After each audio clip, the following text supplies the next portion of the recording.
아수안 하이댐 위에 있는 아부신벨이 갔어요. 아부신벨, 굉장히 중요한 아부신벨 신전들하고, 그 다음에 시내산으로 안 가면서 어디 가는가 하면은 소돔과 고모라라는 있죠, 그죠? 그쪽으로 가요. 그쪽으로 이제 육로로 통해서 가게 돼 있습니다.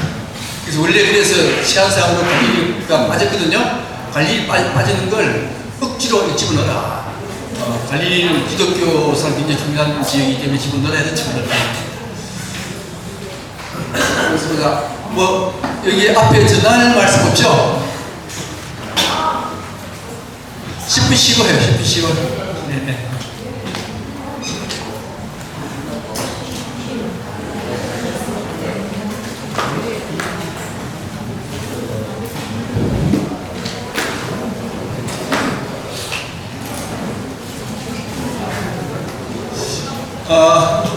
오늘 이집트 문명 두 번째 시간이 되겠습니다. 안녕하십니까?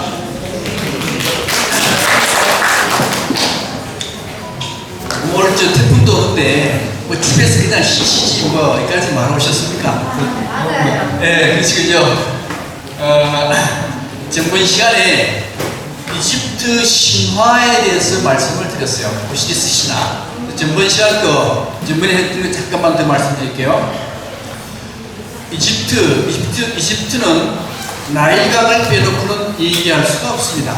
근데 이 나일강이라고 하는 것은 백나일강이 있고 청나일강이 있는데 이 청나일강에 5월달, 6월달이 되면 비가 엄청나게 쏟아집니다. 계절풍에 의해서 엄청나게 쏟아져가지고 이 나일강을 따라서 흘러 들어오게 되는데, 근데 그 물의 양이 어떻게 되는가 하면요, 물의 양이 여기 1월달부터 7월달까지는 물이 양이 얼마 안 되는데 5월달, 6월달에 청나일강에서 비가 왕창 오면서 2달 동안 물이 흘러 들어와요. 흘러오는 시간이 2달입니다. 그래서 여기 7, 8월이 되면 나일강 물이 엄청나게 불어납니다. 자, 엄청나게 불어나고 그 다음에 10월달 되면은 여기에 물이 양이 줄어들어요. 그래서 우리는 보통 1년을 봄, 여름, 가을, 겨울 4계절이지만은 이집트는 파종기, 수확기, 중수기 3계절 이렇게 운영이 되는 나라가 이집트입니다. 다음에 이집트의 창조 신화에 대해서 말씀을 드렸는데, 이 창조 신화 말씀드릴 때 처음에 혼돈의 상태에서 눈이 생기고 눈에서 뱀뱀 언덕이 딱 생겨납니다. 자, 뱀뱀 언덕에 의해서 아톰신이 탄생한, 아톰의 자위로 수정이 되는데 슈와 테프트가 태어나고, 슈와 테프트가 결혼을 해서 게부와 누트가 태어난다 했어요. 자, 게부와 누트. 그 다음에 게부와 누트에서 태어나는데 전번 시간에 중점적으로 다뤘던 것은 오시리스 신화였습니다.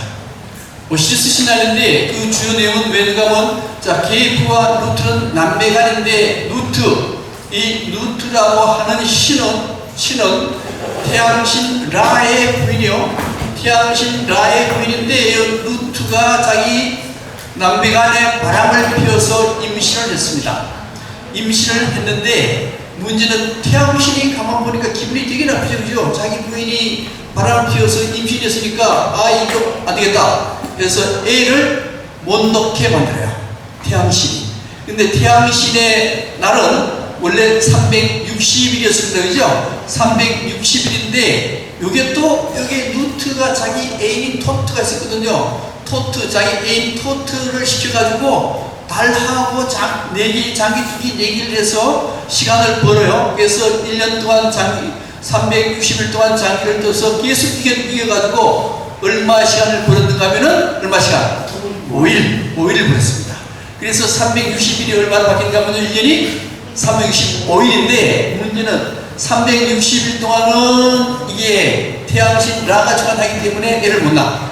5일은 태양신 라의 주관에서 벗어나요. 저기서 벗어나니까 그 5일 동안 애를 낳았으니 그 애가 오시리스, 호루스, 세트, 이시스, 넵티스인데 요 신들 모습에 대해서 다 얘기했어요. 이게 왜 중요한가 하면은 요 신들이 전부 다 우리가 찾아가는 데가 무덤인데 무덤 속의 벽화로 요 신들의 그려졌습니다.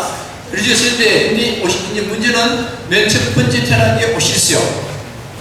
오시리스인데 이 오시리스가 왕이 되거든요. 왕이 되어서 기가 막히게 잘 통치합니다. 밀이나 보리 같은 걸 다 양식한 걸 다 가르쳐주고 포도도 양식한 걸 다 가르쳐줘가지고 굉장히 백성들한테 존경을 받았습니다. 존경을 받으니까 세트가 자기 동생인 세트가 그걸 질투해가지고 오시리스를 죽여버려요. 오시리스를 죽입니다. 죽이는데 오시리스의 시신위를 이 이시스 원래 오시리스와 이시스가 결혼했거든요. 남매가 결혼했습니다. 그래서 오시리스가 죽었는데 이시스가 쓱 시신위를 날아다녔더니만 임신했더라. 임신해서 놓은 아들이 호루스였어요. 이 호루스 말고 네 호루스고 또 하나 호루스가 있습니다. 호루스를 낳게 되었습니다. 자, 그리고 난 뒤에 오시리스가 여기에 죽었는데 이시스가 잘못 부활할 수 있거든요. 부활을 할 수 있으니까 세트가 오시리스의 육체를 14토막을 내버립니다. 14토막을 내가지고 나일강에 뿌렸습니다. 나일강에 뿌렸는데 그걸 오시리스가 다 찾아요. 다 찾아가지고 다 꿰매서 엄격하게 이제 오시리스를 만들었는데 하나 오시리스의 성기를 여기에 고기가 먹어가지고 똥을 만들어버린 거예요. 그래서 성기가 없습니다. 없으니까 오시리스는 이 세상으로 부활을 못해요. 부활을 못하고 저 세상의 왕이 됐습니다. 이게 저승의 왕이 된 겁니다. 오시리스는 저승의 왕이 됐어요. 왕이 되는데 그때 오시리스가 저승의 왕이 부활을 시킬 때 시신을 어떻게 하냐면요, 시신을 미라로 만들었어요. 미라로 만들어야 나중에 저승에 갔을 때 혼이 카라고 하는 혼이 이 오시리스 미라 속으로 들어갈 수 있거든요. 그래서 이집트인들은 죽으면은 뭘 만들냐면요, 미라를 만들게 되는 겁니다. 그래서 이집트가 미라가 굉장히 많죠, 그죠? 그렇게 되는데 이 신화가 의미한 바가 뭔가 하는 거였는데 원래 인문학에서 가장 중요한 게 뭔가 하면요, 신화라고 했죠, 그죠? 모든 인문학의 출발점이 신화고, 신화가 가장 중요한데 그 가장 중요한 신화의 출발 신화가 뭔가 하면 오시리스 신화라고 했어요. 전번에 신화 메소포타미아에서는 뭐였어요? 길가메시 신화였어요, 그죠? 길가메시 신화보다 더 중요한 게 오시리스 신화예요. 그 의미가 뭔가 하면 바로 남방신화, 농업신화라고 했습니다. 자, 이 농업신화의 의미가 뭔가 하면 미랄의 신화이거든요. 미랄의 신화인데 여기서 미랄을 땅에 묻었어요. 근데 우리는 지금 미랄을 땅에 묻으면은 미랄이 어떻게 해서 싹튼다는 사실을 잘 압니다. 근데 고대 사람들은요, 이 사실을 잘 몰라요. 잘 모르니까, 야, 지금 미랄을 땅에다가 넣었는데 저게 안 솟아도 어떻게 하나 해서 그 땅에 솟게 하기 위해서 어떻게 하는가 하면은 신을 만들어요. 천연 청각을 뽑아가지고 결혼시켜서 신을 만듭니다. 신을 만들어가지고 그 다음에 신은 죽어도 신이잖아요, 그죠? 그걸 죽여가지고 이 대지에 집어넣습니다. 땅 속에 집어넣어요. 땅 속에 집어넣으면 이 신은 죽어도 신이기 때문에 이 신이 땅 속에 들어가서 미랄을 싹 키우게 되는 거예요. 이게 이 신석기 시대 때 농사 짓는 방법이었습니다. 이게 고등 종교로 바뀌어요. 고등 종교로 어떻게 바뀌는가 하면은 미랄을 땅에 넣는 것은 기독교에서 원죄가 돼요. 원죄입니다. 원죄인데 이 원죄는 인간은 원래 원죄가 있으면 누군가 대신 죄를 갚아줘야 됩니다. 누가 대신 죄를 갚아주는가 하면 누가요? 예수가 대신 죄를 갚기 위해서 죽습니다. 십자가에 매달려요. 그럼 여기서 농업신화에서는 미랄이 부활하는데 여기서는 누가 부활하는가 하면요, 예수가 부활하게 되는 겁니다. 그래서 이 고등종교가 어떻게 해서 나왔는가 하면은 신석기 시대의 농업신화에서 나온 겁니다. 그 농업신화의 출발점, 이 출발점이 미랄의 신화의 출발점이 오시리스 신화였어요. 오시리스 신화. 예, 그였습니다. 그래서 오시리스, 미랄을 땅에 뿌리고 난 뒤에, 미랄 땅에 뿌리고 난 뒤에 오시리스도 어떻게 했어요? 오시리스를 14토막을 내어서 나일강에 뿌렸죠.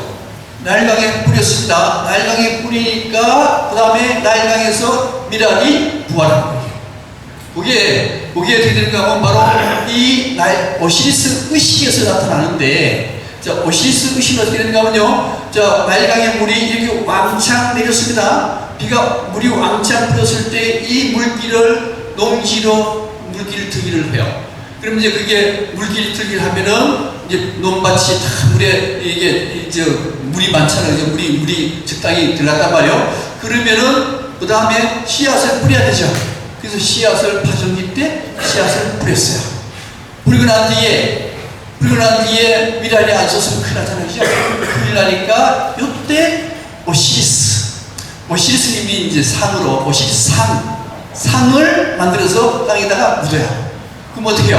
오시리스가 들어가가지고 미랄을 싹 틔우게 되는 겁니다. 미랄을 싹 틔우면 부활했죠. 부활했는데 이때 미랄이 누군가 밀이 솟아나는데 그 밀을 누구로 보는가 하면 오시리스로 보는 거예요. 그러면 밀을 뼈다. 그럼 누구를 뵌 거예요, 이게? 오시리스를 뵌 겁니다. 오시리스를 뵈었어요. 그러면 오시리스 남편이 누군가 하면 이시스입니다. 있었으니까 이시스가 얼마나 슬퍼하겠어요. 슬퍼해가지고 흘린 눈물이 나일강에 물이 이만큼 불어나는 거예요. 이게 오시리스 의식이라고 하는 겁니다. 이게 바로 미랄의 신화거든요. 이게 농업신화입니다. 농업신화가 왜 중요하냐? 농업신화가 왜 중요한가 하면 지금은 여러분들은 극락이나 천당이 있다라고 생각하십니까? 영생이 있다라고 생각해요? 기독교 믿는 분들 영생이 있다고 생각하십니까? 그거요, 사기입니다. 내가 사기라고 하는 게 아니고, 나중에 니체 강의할 텐데, 니체가 딱 그래요. 전부 다 사기다. 목사님이나 신부님들도 영생을 못한다는 사실을 잘 안돼요. 이미 신은 죽었으니까. 잘 아는데, 그러면 영생은 하는 게 없단 말이에요. 영생하는 게 없으면은 삶이 허무해지고, 그 다음에 죽음에 대해서 두렵겠어요, 안 두렵겠어요? 엄청 두렵습니다. 엄청 두려운데, 그 미랄의 신화가 처음 탁 만들어졌을 때, 이거는 영생이 있습니까, 없습니까? 있잖아요. 고등종교, 농업신화가 뭐로 바뀌어요?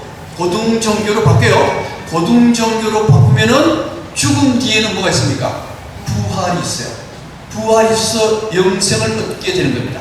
만약에 우리가 죽음 뒤에 영생이 있다라고 100% 믿게 된다면은 우리는 죽음을 두려워하겠습니까? 두려워하지 않겠습니까? 죽음을 두려워하지 않아요. 그래서 농업신화의 가장 큰 업적은 죽음을 두려워하지 않는 저 세상, 영생을 얻는 저 세상이 있다라고 믿음을 준 겁니다.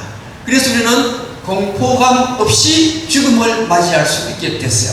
지금은 전부 다가 신은 주었기 때문에, 없기 때문에 영생이라는 건 없다. 그러니 얼마나 허무하고 얼마나 두려우냐, 이렇게 얘기를 하는 거거든요. 그래서 이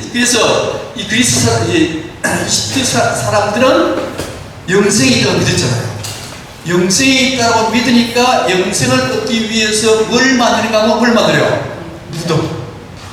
신의 세계 무덤을 만들고, 그 다음에 미랄, 무덤에 들어갔을 때, 그 다음에 영생해야 되니까 육체가 있어야 되잖아요. 그죠?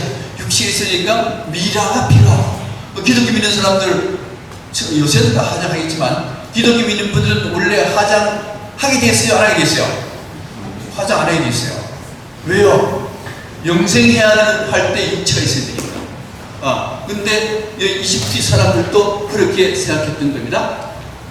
그래서 이집트인들이 생각하는 세계는 무슨 세계인가 하면요, 원래 죽음의 세계가 있고 삶의 세계가 있다고 한다면은 죽음의 세계, 이 죽음의 세계가 진짜 우리가 영생을 하는 세계이기 때문에 매우 중요한 세계. 그 다음에 삶의 세계라고 하는 것은 영생을 얻기 위한 준비 단계에 불과하다.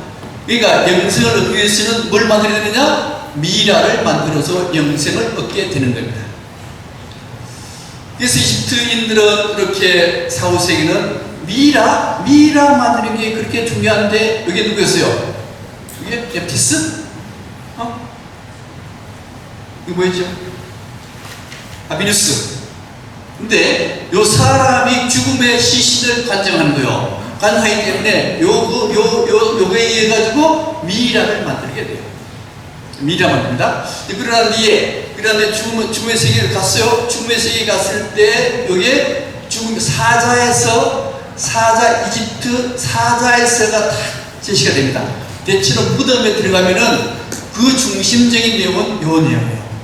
요 내용. 그래서 요 죽은 사람이 딱 하면은 여기에 14명의 신들한테 내가 죽어서 여기 왔으니 잘 봐주세요. 그리고 난 뒤에 요게 이제 요 아르비스, 요게 요 죽은 사람을 데리고 요게 이제 심장하고 깃털하고 무게 달아봐요. 무게 달아가지고 심장이 무거우면은 요 안무트라는 짐승이 잡아먹어버려요.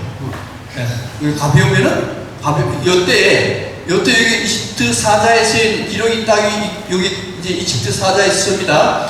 이집트 사자에 썼는데 이집트 사자에서 뭐라고 얘기하는가 하면 심장 보고 네가 절대 잘못했다는 얘기 하지 마라. 그런 얘기 절대 하는 게 아니다. 라고 이렇게 기록이 되어 있는 거예요. 그래서 드디어 가벼워가지고 그 다음에 요 호루스가 죽은 사람을 데리고 여기 누구라 했어요? 요상. 여기 오시리스요. 오시리스. 요거 누구라 했어요? 이시스. 요 저는 nep티스. 자매가 요리로 데리고 와서 영생을 구한다. 그래서 원래 사자에서는 두 개가 있어요. 하나는 이집트 사자에서가 있고 또 하나는요 티베트 사자에서가 있어요.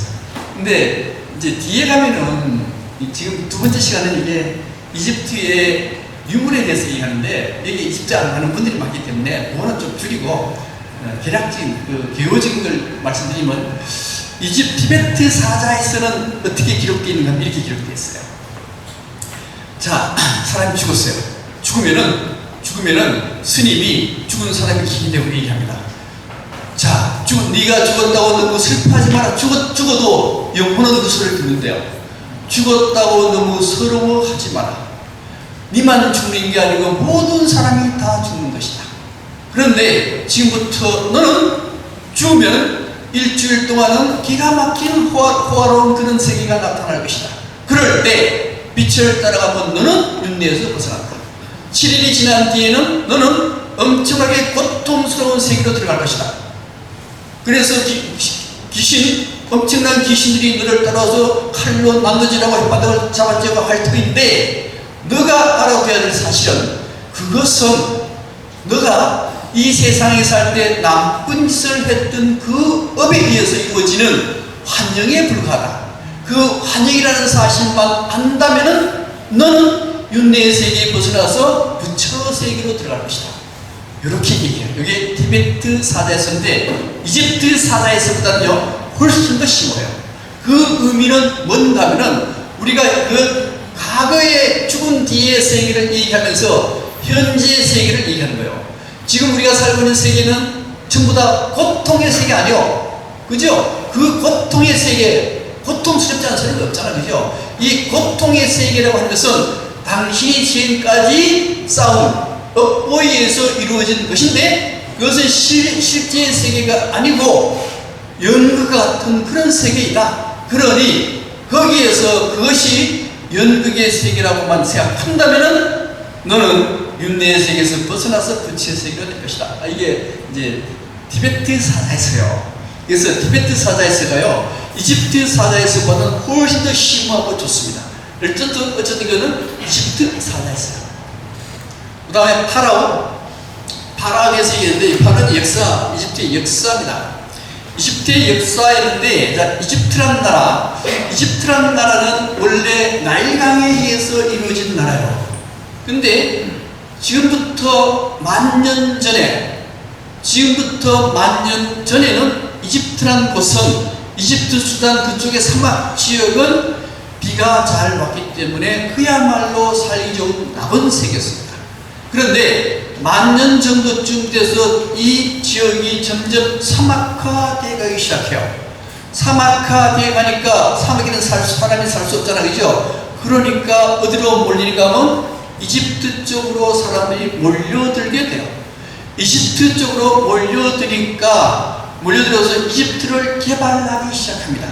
이집트를 개발하면서 드디어 이집트 문명이 탄생을 해요.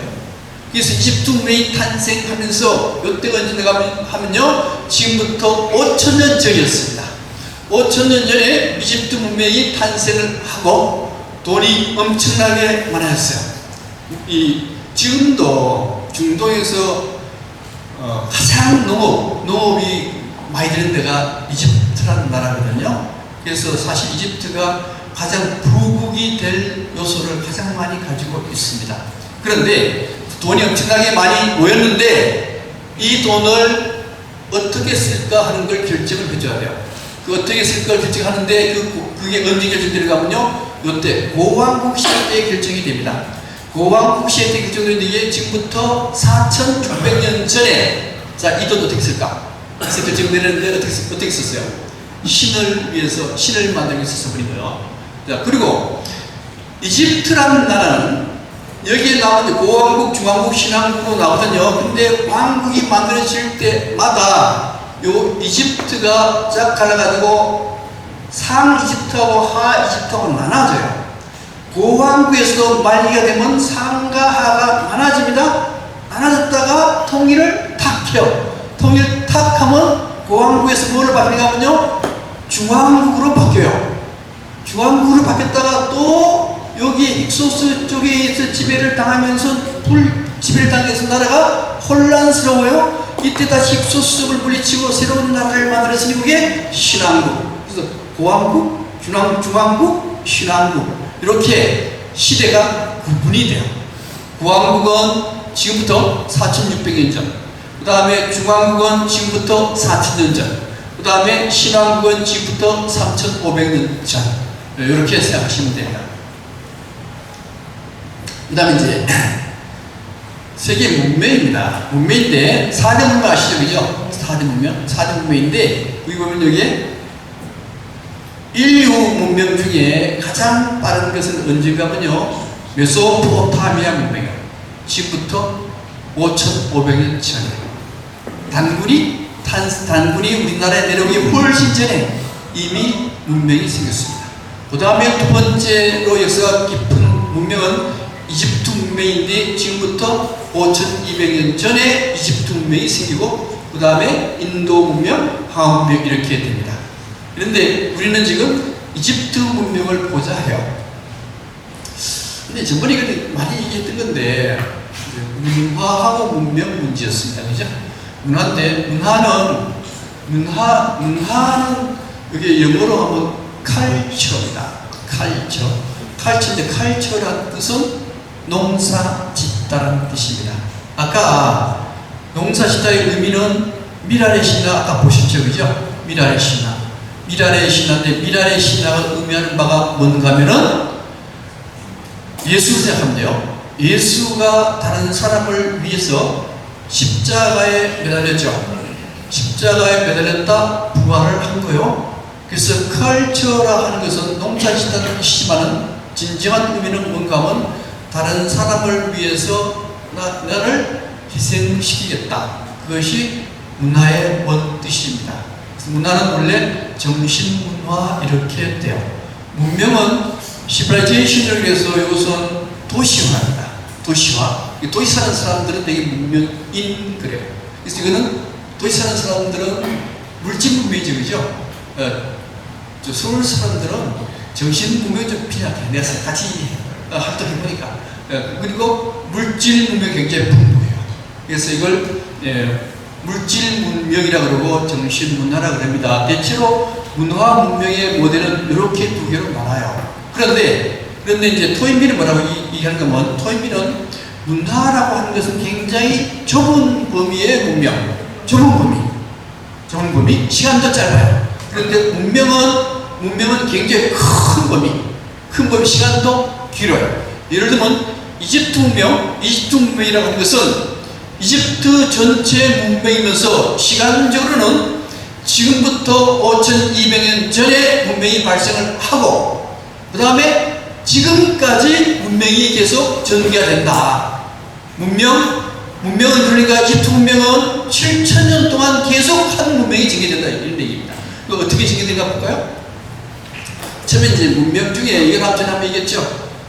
문명인이냐 미개인이냐 하는 것은 얼마나 잘 사느냐의 문제가 아니고 여기 모든 걸 편안하게 사는 사람들은 문명인이라고 하지 않습니다. 그 사람은 미개인이라고 해요. 지금까지 오늘같이 태풍 부는 날에 안방에 발 닦고 안방에 편안히 누워서 TV 보는 사람들을 뭐라 하느냐? 그걸 미개인이라고 해요. 그 다음에 이렇게 태풍 뚫고 와가지고 여기 와서 이렇게 힘들게 와가지고 공부하는 사람들을 뭐라 하느냐? 이걸 문명인이라고 합니다. 뭐 미개인과 문명의 차이는 그러니까 편안한 걸 추구하면서 계속 편안한 생활하는 사람 미개인. 이게 될지 안 될지 모르지만 뭔가를 열심히 하는 사람이 문명인. 토미는 이렇게 달라요. 그래서 누구하고요? 이집트 문명의 경우에는 언제 문명이 발생하는가면요. 지금부터 5000년 전에 5000년 돼요. 원래 발생은 7000년 전에 문명이 발생해요. 7000년 전에 문명이 발생해서 5000년 전에 문명이 최전성기가 됩니다.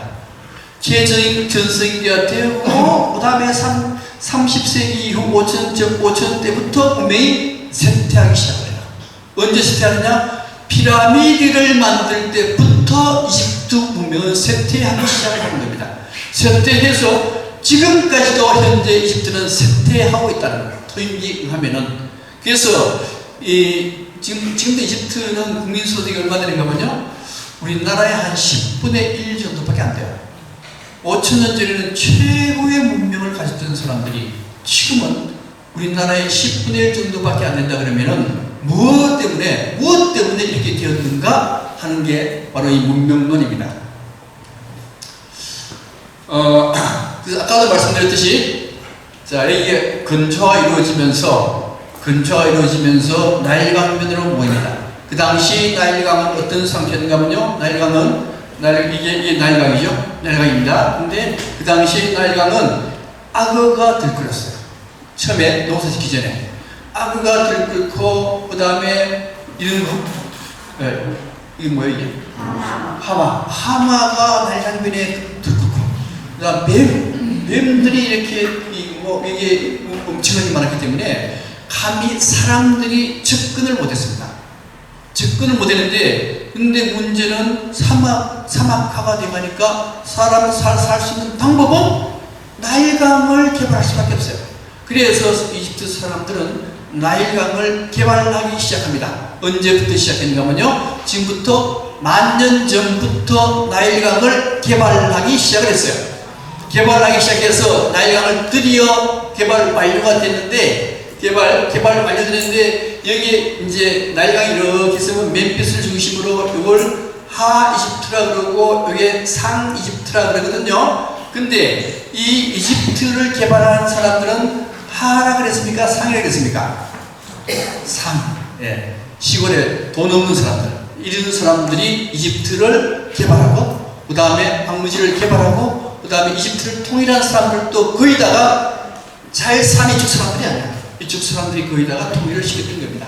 그렇게 해서 현재는 나일강이 옥토로 바뀌고, 이렇게 배가 항상 다니고, 그 다음에 이게 논밭으로 다 바뀌고요. 그 다음에 이제 배가 다니고, 그 다음에 크루즈 이렇게 다니는 거예요. 다니는데, 이제 우리가 이제 가는 것은 아마 룩소르부터 아수안까지 여기까지만 여기에 크루즈 3일 동안 이제 크루즈를 하는 것이고, 그 다음에 이제 원래는 시나이 반도 이렇게 가는 건데 여기 굉장히 위험해요. 위험해가지고 이거 안 가고 어디 가는가 하면 여기 아수안 하이트으로 와서 아브신베라는 데를 갑니다. 아브신베를 보고 다시 카이로로 내려와가지고 이렇게 가는 걸 이렇게 가요. 여기로 가면 이쪽에 하면 서부가 고모라가 있고 그래요. 그렇게 가서 되어 있습니다. 원래는 이렇게 돌아서 가는데 영화 10개 보셨죠, 그죠? 영화 10개는 홍해를 이렇게 건너가지고 이렇게 해서 요단 가가지고 여기 이스라엘은 딱 이렇게 갑니다. 근데 이제 그렇게는 위험해서 못 가고 이제 이렇게만 하게 되는 겁니다. 근데 이제 개발을 이제 했잖아요. 개발을 했는데 문제는 여기에 굉장히 많은 민족들이 있었어요. 민족들이 있었는데 그 중에 여기 딘가족하고 딘가족하고 실크족은 이집트를 개발할 때 이 사람들은 피곤해 개발하는 게. 그래서 도망을 어디로 가는가 하면요 밑으로 도망가 버렸어요. 근데 이게 토미는 뭐라고 얘기하는가 하면 원래 사람들은 처음 어디서 살았는가 하면요 여기 아프리카에서 처음 사람이 태어났잖아요. 태어나가지고 어느 따뜻한 봄날에 북쪽으로 놀러를 왔어요. 이 북쪽으로 이렇게 놀러를 왔는데 갑자기 가을을 지나서 겨울이 싹 시작됩니다. 겨울이 싹 시작되니까 이 사람들이 도망을 가요.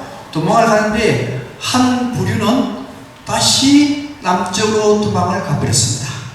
그래서 남쪽으로 도망가면 날씨가 항상 덥고 물것이 풍부하니까 이 사람들은 노력하지 않아도 돼요. 노력하지 않으면 뭐가 된다 그랬어요? 이거는 미개인이 되는 거예요. 그래서 그렇게 돼버렸고요. 또 한 파트는 도망을 가는데 잘못 도망가가지고 이 북쪽으로 가가지고 에스키모가 돼버렸어요. 에스키모가 되면 너무 도전이 심합니다. 너무 도전이 심해요. 그럴 때도 먹고 살기 위해서 문명을 발생시킬 수가 없습니다. 그래서 에스키모도 발생시켜요. 그리고 요 중간 온디 요 지역에 사는 사람들이 도망 안 가고 거기에서 이겨냅니다. 이겨냈을 때 그때 문명을 발생시키는데 아까 말씀드렸던 딘가족은 남쪽으로 도망가요. 빅토리아 호수로 도망을 가버립니다. 도망가 버리니까 이 사람들은 문명을 발생시켜요. 문명은 발생이 안 되는데 야들은 유목민족이다 보니까 먹는 거 고기를 많이 먹는 것 같아요. 그래서 키가 얼마나 큰가 하면 전 세계에서 키가 가장 커요. 얼마나 큰가 하면 남자의 평균 키는 1m 90, 여자의 평균 키는 1m 80. 키가 큰 게 좋습니까? 작은 게 좋습니까? 잘하시네. 작은 게 좋아요. 얼마나 작은 게 가장 좋으냐? 1m 50이 가장 좋습니다. 지금까지 인류가 1800년 때까지 인류의 평균 키는 1m 50 내외였어요. 그 키가 가장 살기가 좋습니다. 왜? 그 키가 그 정도면은 집도 작아도 되고 자동차도 작아도 되고 다 작아도 돼요. 1m 90 되면요 침대도 커야 되고 집도 커야 되고 자동차도 커야 되고 그게 돈 많이 들어가는데 그게 뭐가 좋아요? 그죠? 그래서 이 키 크면 못 씁니다. 이 키가 이렇게 커. 이렇게. 그죠? 네.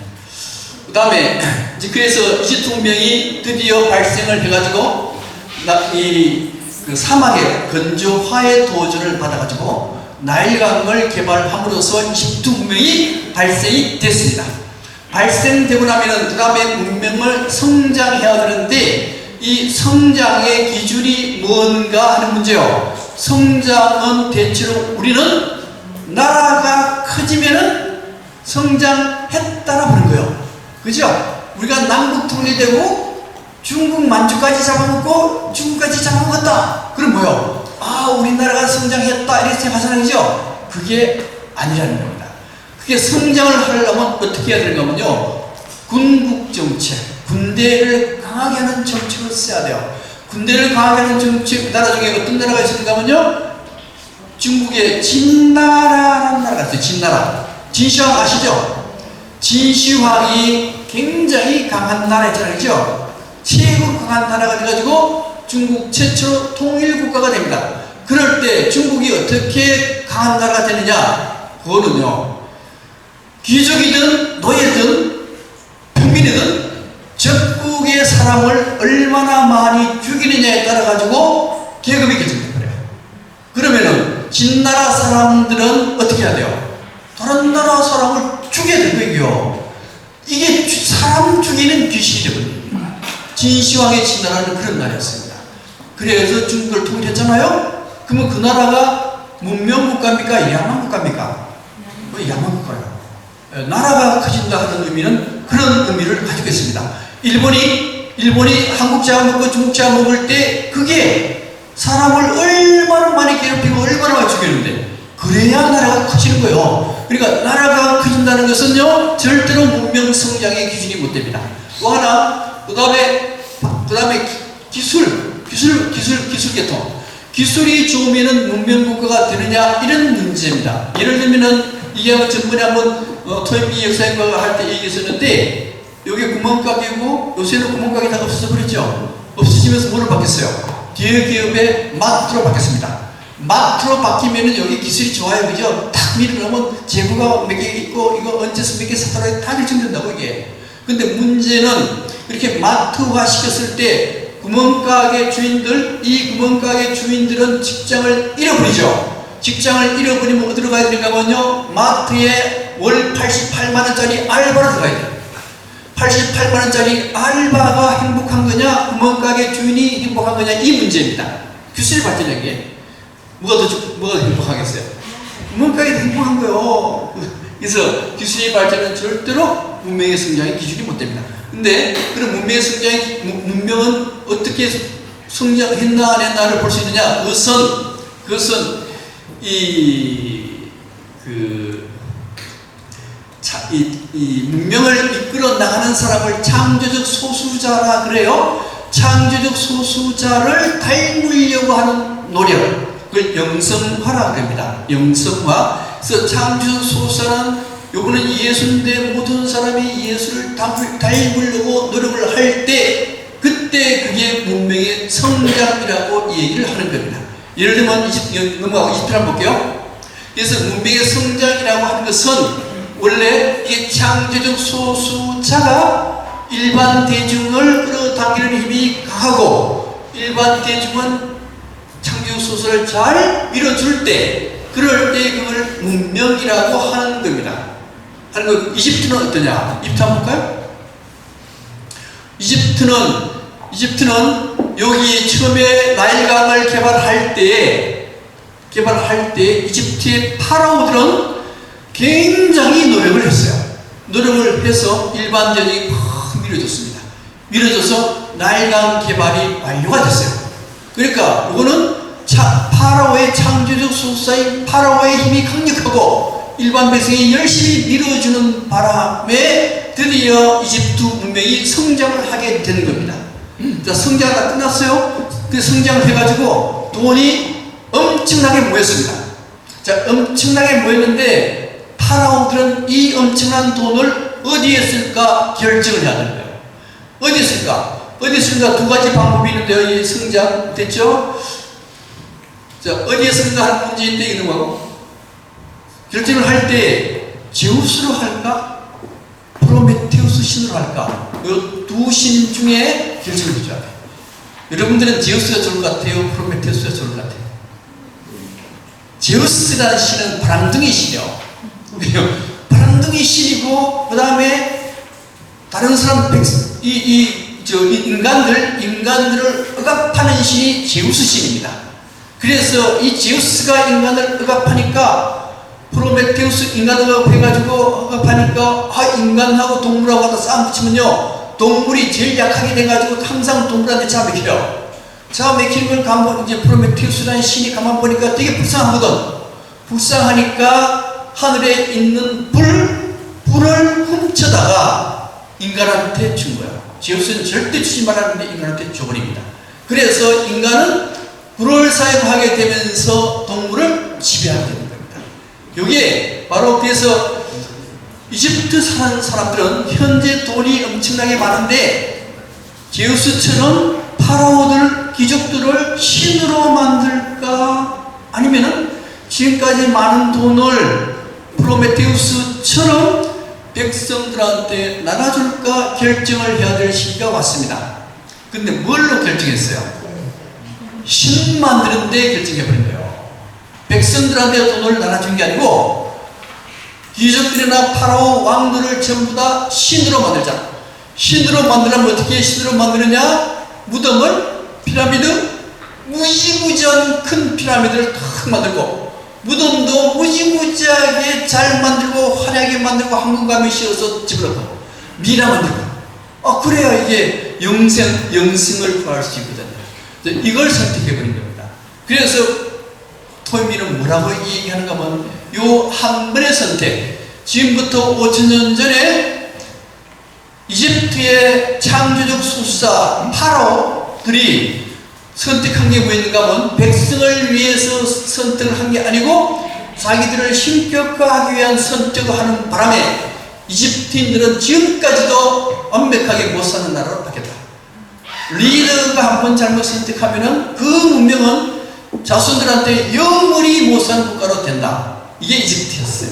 지금도 이집트는 아마도 빈부격차가 좀 강할걸요? 박재차님 안 그렇습니까? 맞아요. 예. 빈부격차가 강한데 그 의미가 뭔가 하면 파라오나 그 다음에 그게 서기관들 그 다음에 군인들 이게 기준들이잖아요. 이거는 엄청나게 신같이 되고 일반 백성들은 엄청나게 못사게 그게 딱 하거든요. 요게 계속 이어져서 이집트는 원래 못 산다는 빈부격차가 많지 않아요. 근데 이집트만은 빈부격차가 엄청나다는 거예요. 그걸 누가 잘못 선택했느냐? 지금부터 5,000년 전에 파라오가 그걸 잘못해가지고 피라미드를 만들 바람에 그렇게 돼버렸다. 이렇게 토인비가 그렇게 얘기를 해요.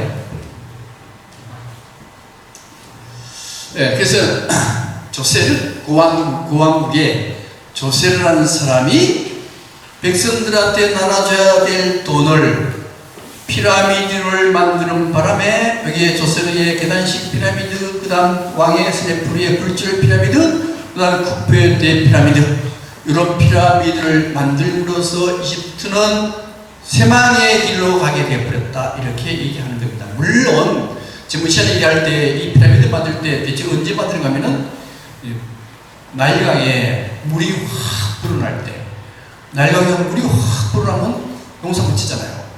농사 못 지면은 백성들은 먹고 살 길이 없어요. 먹고 살 길이 없으니까 그걸 먹여주기 위해서 일을 시켰다는 거죠. 그죠? 일을 시켰는데 8일 동안 일하고 이틀 쉬고 그리고 월급 충분히 주고, 이게 굉장히 훌륭한 정책일 것 같지만은 이거는 그냥 연명하는 거예요. 이게 돈을 좀 왕충게 줘가지고 일 안 하고 놀 수 있도록 이렇게 줘야지. 피라미드 지어가지고 만날 먹고 살게 하기면 그게 그게 되겠어요? 이게? 예. 그래서 창조적 소수자는 드디어 뭘로 바뀌느냐? 백성들을 억압하는 지배적 소수자로 바뀝니다. 이래 되면 이거 문명 나가는 거예요. 이게. 그래서 이 리더가 창조적 소수자냐 지배적 소수자에 구분하는 방법은요, 뭘로 구분하는가 하면 리더가 있으면은 내가 저 사람처럼 되고 싶다는 마음이 생기면은 그 사람은 창조적 소수자. 저 사람이 비록 내 리더이지만은 내 저 사람처럼 되고 싶지 않다. 그럼 이건요 지배적 소수자. 그걸 영성화라 그럽니다. 그래서 이제 이집트의 독재자, 이집트의 파라오, 서기관, 군인 계층, 이 계층들은 뭘 하는 거냐? 뭘 하냐면 백성들, 이제 토인비의 말을 빌리면 그래요. 백성들의 얼굴을 맷돌질하는 사람들, 맷돌질해서 거기에서 나오는 살을 먹고 사는 분들이 바로 이 이집트의 지배계층이겠다. 지배계층이 어떤 분들이냐? 어떤 분인가 하면은 이게 이제 이집트 원래 이제 창세기 네메시스라는 게 이게 뭔가 하면요, 풍요의 저주라는 게 있습니다. 풍요의 저주. 그래서 돈이 많으면 잘 되는 사람도 있지만 대체로 돈 많은 사람은 저주를 받는다는 뜻입니다. 돈 많은 사람이 잘 되는 경우도 있지만 돈 많은 사람 잘 안 되는 경우가 훨씬 많죠. 훨씬 많아요. 잘 안 되는 경우 왜 그러냐? 풍요로운 사람들은 절대로 바위를 기어 올려 가려고 하지 않습니다. 돈 많은 사람은 전부 다 편안한 생활을 유지하려고 그러고, 편안하니까 좀 재미가 없으니까 뭘 해요? 마약 마시면 기가 막히게 좋거든요. 마약 마시면서 성행위 하면은 그거보다 더 좋은 게 없어요. 그러니까 재벌들 하는 게 전부 다 뭐냐면은 할 게 없잖아요. 할 게 없으니까 마약 먹고 나쁜 짓 하고, 이게 뭔가 하면요, 그걸 풍요의 저주라고 하는 겁니다. 그래서 이집트 사람들이 돈을 엄청나게 많이 벌어놨을 때 나일강 개발해가지고 엄청나게 많이 개발하면요, 요게 풍요의 저주에 빠질 가능성이 굉장히 많습니다. 돈 많은 사람이 나쁘게 빠질 가능성은 굉장히 많거든요. 이집트 사람들은 바로 풍요의 저주에 빠졌는데 그걸 뭐라고 하면요, 네메시스라고 해요. 빠지는 바람에 이집트는 완벽하게 망하는 나라가 됐고 그 중에서 여기에 그래 되면 이 창조적 수사는요, 기생충 계층입니다. 기생충이라는 영화 보셨죠? 기생충이 이제 지 되는데 그 집 밑에 들어가서 이렇게 먹고 사는 게 그것도 기생충이지만은 그 상류계층이 기생충이 되는 거예요. 이게 이집트도 마찬가지입니다. 파라오하고 파라오 밑에 신강계층 서기관들, 그 다음에 가이드계급 군인, 리비아 용병들, 이런 사람들은 농사 짓는 사람한테 빌붙어서 기생충이 돼서 그 사람들이 생산하는 걸 뺏어서 먹고 사는 계층으로 만들어진 겁니다.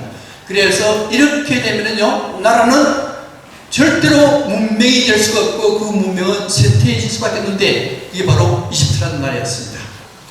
10분 쉬고 이제 문화 위적에 대해서 말씀드리겠습니다.